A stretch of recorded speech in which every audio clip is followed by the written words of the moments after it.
Lo que vas a leer no lo vas a encontrar en los periódicos de circulación nacional. La prensa local apenas si tocó el tema como un accidente por ahogamiento, porque a nadie le conviene que el turismo o la pesca se mueran en el norte del Estado de México. Pero los que somos de aquí, los que crecimos cerca de la laguna de Zumpango, sabemos perfectamente que el agua no solo ahoga. El agua devora. Esto ocurrió a mediados de octubre de 2024. Yo trabajaba en una cuadrilla nocturna de limpieza y monitoreo ambiental.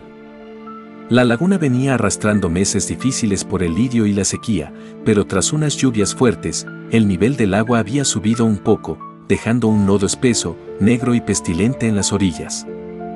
Éramos 3 esa noche, don Fausto, un pescador viejo que se sabía la laguna de memoria, mi compañero Adrián y yo. Eran cerca de las 2:15 de la mañana. La niebla en Zumpango no es normal, es una masa densa, fría, que huele a azufre y a descomposición, y esa noche estaba tan baja que las linternas apenas cortaban 1 metro de oscuridad. Estábamos cerca de la zona conocida como la Isla de la Laguna, amarrando unas redes de contención, cuando el motor de la lancha se apagó de golpe. No falló, simplemente se detuvo, como si algo abajo hubiera frenado la hélice en seco. El silencio que siguió fue absoluto. En la laguna siempre hay ruido, grillos, el viento entre los tules, el chapoteo de los patos.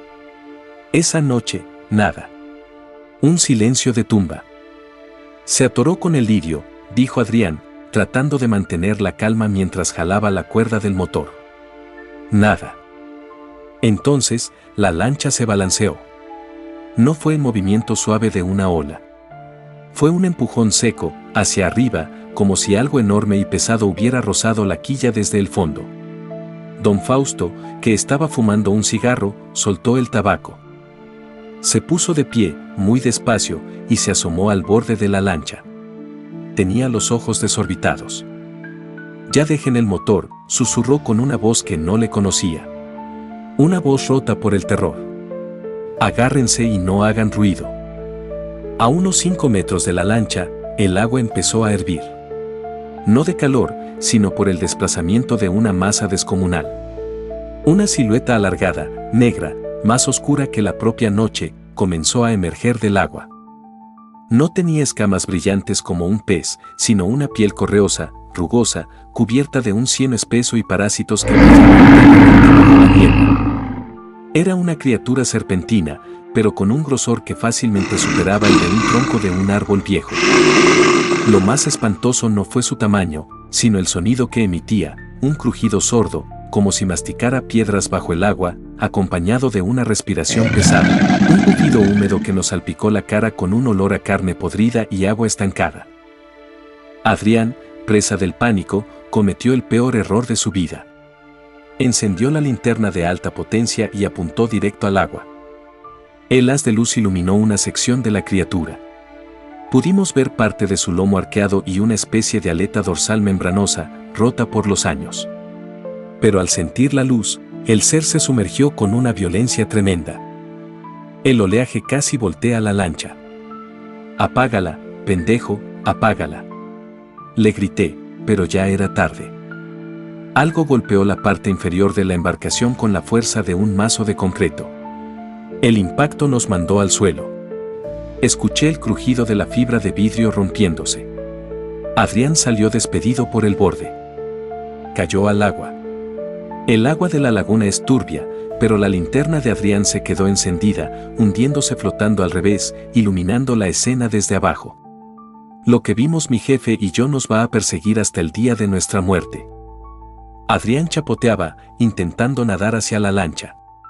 Estaba a solo 2 metros. Estiré mi brazo, desesperado, gritándole que me diera la mano. Sus dedos rozaron los míos. Justo en ese milisegundo, la luz de la linterna que flotaba en el agua enfocó lo que venía desde el fondo. No era solo una serpiente. De la oscuridad de la laguna emergió una cabeza achatada, colosal, con hileras de dientes cónicos y amarillentos, perfectamente adaptados para atrapar y no soltar.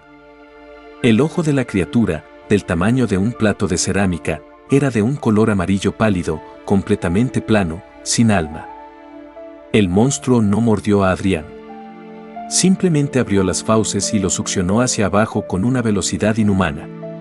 El grito de Adrián se ahogó al instante en un borbotón de burbujas rojas. La fuerza del jalón fue tal que la linterna de Adrián se apagó de golpe bajo el agua, sumergiéndonos de nuevo en la penumbra.